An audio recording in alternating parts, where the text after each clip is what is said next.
right, so y'all go ahead and do the factoring and the math knowledge question for today, and then pause the video, and once everyone is finished, you can unpause it, and we'll go over the correct answers.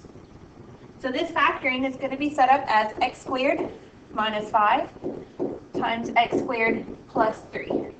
Both of those are sums and differences of squares, but neither one of them will factor further, so you're going to leave it just like that.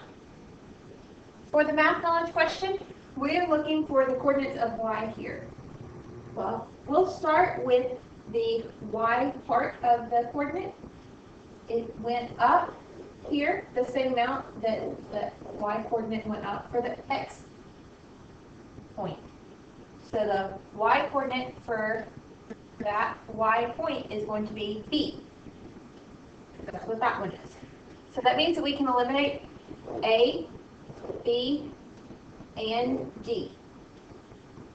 Now, it's obviously not going to be an x-coordinate of a c, because that would put it right here. It's actually c plus this part here, which this segment here is the same as that segment there. So it's going to be a plus c for the x part of the coordinate. So the coordinate is a plus c, comma b. Okay, so now we're going to move on to lesson 71. We're looking at solids of revolutions. Part 1, these are dealing with disks. We're going to have several different solids of revolutions that we'll look at throughout the year, but this is the first one that we're going to touch on whenever we have disks. So hopefully you'll understand how to deal with a solid of revolution when you have a disk after the lesson. If you have a planar region and it is revolved about a line in the same plane, it forms a figure called a solid of revolution. So if you have some figure that's bound by some sort of axes, like this one for instance, or if we have this area here, and you rotate it about a line, it's going to form a solid. And it's called the solid of revolution. So the line that it's rotated about is called the axis of symmetry. So you're going to rotate it about the axis of symmetry.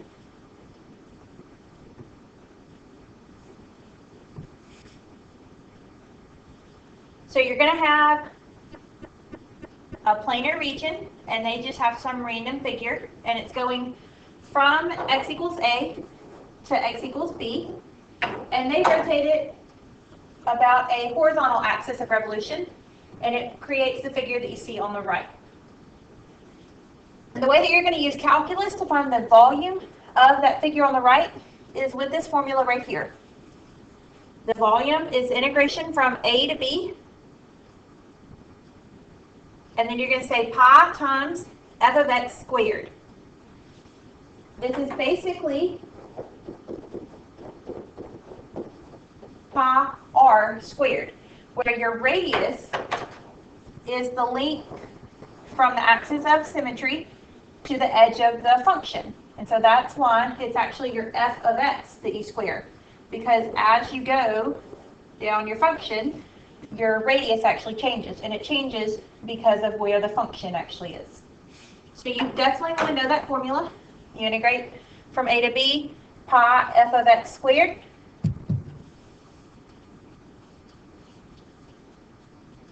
So let's look here. We want to find the volume of the solid formed by revolving this triangular region about the x-axis. So we're going to be taking our figure and we're going to be rotating it this direction. So we're going to start with our formula. The volume, you integrate from a to b, and then pi f of x squared dx. So our a and our b value, well, we're going from 0 to 1. So integrate from 0 to 1, and then pi, our function is negative x plus 1. So we're going to plug in negative x plus 1, and we're going to square it, and we're integrating with respect to x. So what you want to do first is to actually distribute this. You're going to have x squared minus 2x plus 1 dx. And now if you integrate that,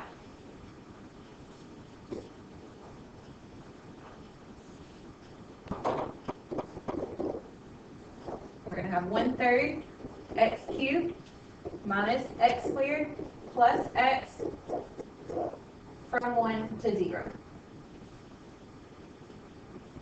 So we're going to plug in a 1.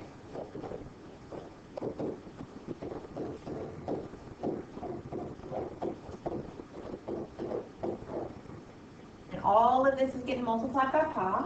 And then we're going to subtract and plug in a 0.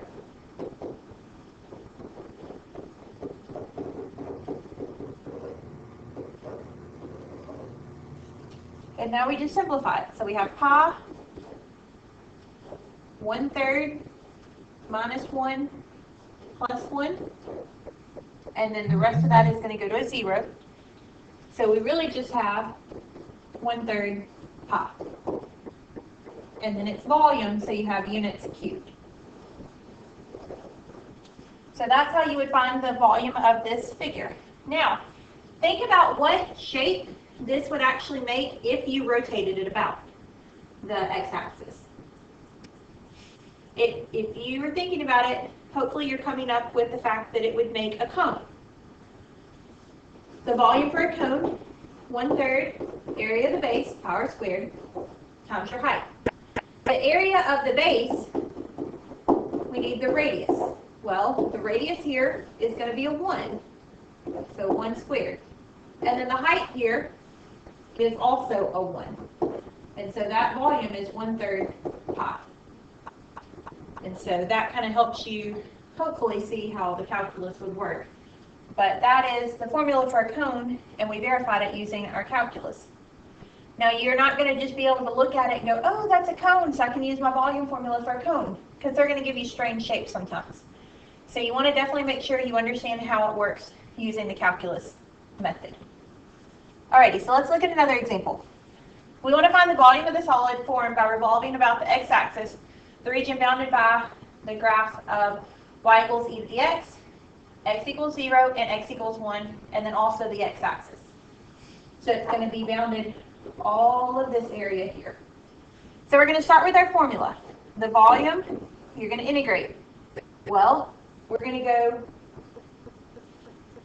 from 0 to 1 because we're rotating about the x-axis. And then we have pi and times our function squared with respect to x. And our function is just e to the x. So if we integrate, well, first we need to square it. We're going to have e to the 2x, because remember, when you have a power raised to a power, you multiply. X times 2 becomes 2x. And so now we can integrate that. You're going to have pi and then 1/2 e to the 2x from 1 to 0.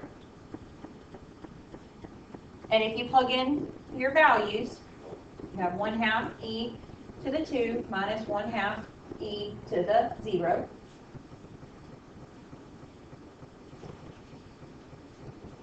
If you simplify that, you get 1/2 e squared minus 1/2.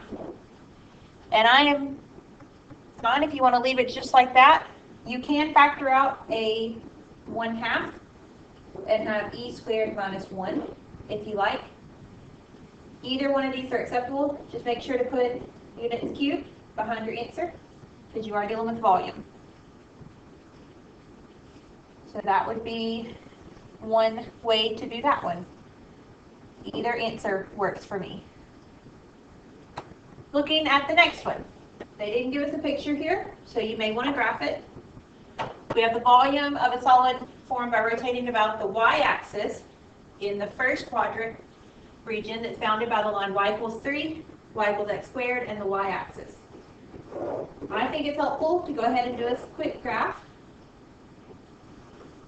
We have y equals 3, y equals x squared, and then the y-axis. So we're looking at this part only, because it's what's in the first quadrant, it said. Now this one's a little bit different because it said going about the y-axis.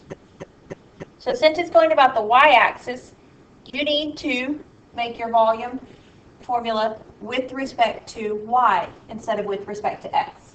You always want to do it with the direction that it's being rotated about. So our volume, we're going to integrate. Well, on our y-axis, we have from 0 to 3. So those are going to be our endpoints. We'll have pi, our function, squared, and then with respect to y. Now the function that we are integrating is y equals x squared. So if you put that in terms of y, x equals the square root of y. So we have the square root of y squared. Which is nice because when you square that, you just end up with y. So now if we integrate that, we have pi times 1/2 y squared from 3 to 0. So you have 1/2 3 squared minus 1/2 0 squared. And then you're just going to simplify that. And you'll get 9 over 2 pi units cubed for your final answer. And so that would be the volume for that solid. Looking at another example. We want to find the volume of the solid formed by rotating about the y-axis, the first quadrant region of a circle, whose equation is x squared plus y squared equals 9. So we're going to graph a circle. Hopefully you remember how to graph a circle. The radius on this is 3. And we're graphing just the first quadrant. And it's going about the y-axis. So it's going this direction. So we're going to do the volume from 0 to 3. And then we're going to have pi, something squared, and then dy. Now what we need to do is figure out our equation in terms of y. So we need to solve for x. So x squared equals 9 minus y squared. And if you take the square root, you technically have plus or minus the square root of 9 minus y squared. But we only are dealing with the positive part because we are talking about the part that's going to be above the x-axis. So we just have the square root of 9 minus y squared. So now I can simplify that by squaring my radical. So it's just going to be 9 minus y squared. And so if you integrate that, you're going to have 9y minus 1/3 y cubed from 3 to 0. And then you're just going to plug in your 3 and your 0. So you should have 9 times 3 minus 1/3 3 cubed. And then minus 9 times 0 minus 1/3 0 cubed. All of that goes to 0 at the end. And so now we just need to simplify the front part. So we have pi times 27 minus 9. 27 minus 9 gives you 18 times pi. And then units cubed. And so that would be the volume for that solid. Okay, we're going to look at one more example. Finding the volume of a solid formed by rotating about the x-axis, the region that they have shaded for us, and it's given by a circle that is x squared plus y squared equals k squared. So we're going about the x-axis, so we want it in terms of x. So our volume, we're going to integrate from negative k to positive k. And then we're going to say pi times our function squared dx. Now, in order to get our function, we need to solve this equation for y. So I have k squared minus x squared, and then take the square root. And again, we're only dealing with the positive part of the square root because we're dealing with the part that's above the x-axis. So now I can actually square my radical. And I just have k squared minus x squared, and then dx. If I integrate, k squared is some number, so it's not going to integrate like an x squared. Think about 9. How would you integrate 9? You'd have 9x. So k squared, when you integrate that, it just goes to k squared x. And then you have minus 1/3 x cubed from k to negative k. So now we need to plug in our k and our negative k. So we have pi k squared times k minus 1/3 k cubed minus k squared times negative k minus 1/3 negative k cubed. Now we just simplify. We first have k cubed and then minus 1/3 k cubed minus negative k cubed and then plus 1/3 k cubed. So we can distribute our negative.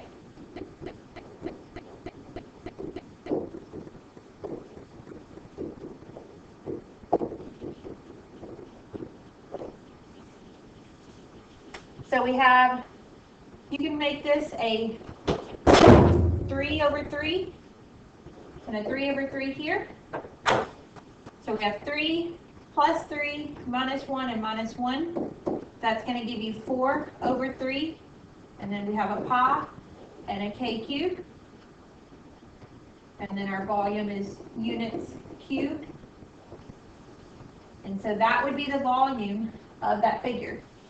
Now, if you look at that figure and it gets rotated, the shape that you're looking at is a sphere. And we just found the volume for a sphere with a radius of a k. And if you look at this answer, the volume of a sphere is 4/3 pi r cubed. Well, that's basically what you have there. That's actually how you derive the volume formula for a sphere. I've probably told you throughout the years that there is a way to get to that formula. You just have to know enough information about your math in order to do it. And so that's actually how you derive the formula for the volume of a sphere. However, as a freshman or an 8th grader or a geometry student, you weren't ready to be able to do all of this information. And so that's why they just gave you the formula and said, hey, learn this, 4/3 pi r cubed. You had no idea where it came from. But now you know, this is how you find the volume formula for a sphere. So hopefully that helps you a little bit with finding the volume of solids that are rotated about an axis whenever you have your discs. You do get to omit number 12, 13, and 14 on your homework tonight. So make sure to do your homework so that tomorrow if you have any questions, we can go over them.